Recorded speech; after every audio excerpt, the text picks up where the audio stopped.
CM Revanth Reddy పెట్టిన లొట్టపీసు కేసుకు భయపడేది లేదని బీఆర్ఎస్ వర్కింగ్ ప్రెసిడెంట్ మాజీ మంత్రి కేటీఆర్ అన్నారు.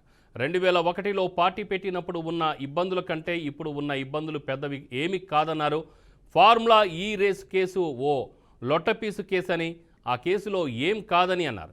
ఉద్యమంలో లాఠీ దెబ్బలు తిన్నామని, వాటి ముందు ఇవి చాలా చిన్నవేనని తెలిపారు. చావు నోట్లో తలపెట్టి కేసీఆర్ ప్రత్యేక రాష్ట్రాన్ని సాధించారని గుర్తు చేశారు. కేసీఆర్ నాయకత్వంలో ఎదిగిన తమకు ఇలాంటివి పెద్ద సమస్య కాదని కొట్టిపడేశారు. ముఖ్యమంత్రి చేయగలిగేది ఏమీ లేదు, ఇబ్బంది లేదు, మన్ను లేదు. మీరు అనవసరంగా ఇబ్బంది అన్న మాట దయచేసి మీరు మాట్లాడకూడదు పబ్లిక్ వేదికల మీద. ఎందుకంటే ఇబ్బంది ఏముంది?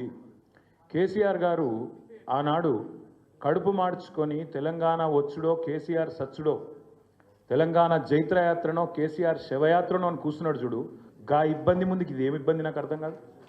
మా తమ్ముళ్ళు కేసీఆర్ గారు నిరాహార దీక్ష కూర్చున్నా నాకు యాదుకుంది. ఉస్మానియా యూనివర్సిటీలో మా తమ్ముడు సుమన్ కానీ, ఎర్రోల సీను కానీ, ఇంకా మిగతా విద్యార్థి నాయకులు వాళ్ళ ఈపులు విమానం మూత మోగినాయి. 56, 60 లాఠీ దెబ్బలు పడితే ఒక్కొక్కరిని ఈపు కాలిపోయింది, కమిలిపోయింది. గా ఇబ్బందుల ముందు ఇదేం ఇబ్బంది?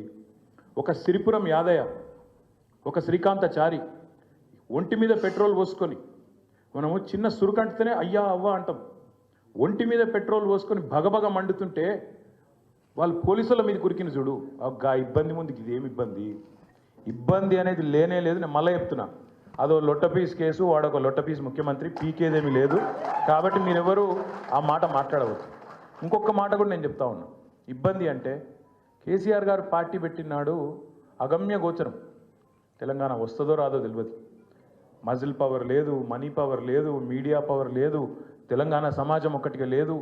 అట్లాంటి పరిస్థితుల్లో, అగమ్య గోచరమైన పరిస్థితుల్లో ప్రజల కోసం, తెలంగాణ రాష్ట్రం కోసం తన జీవితాన్ని అంకితం చేసి ఆఖరికి సావు నోట్లో తలబెట్టి తెలంగాణ తెచ్చిన నాయకుడు కేసీఆర్. అట్లాంటి కేసీఆర్ తయారు చేసిన సైనికుడిగా, కేసీఆర్ రక్తం పంచుకొని పుట్టిన బిడ్డగా ఇది ఇబ్బంది కానే కాదు. మనం ఎవ్వరం కూడా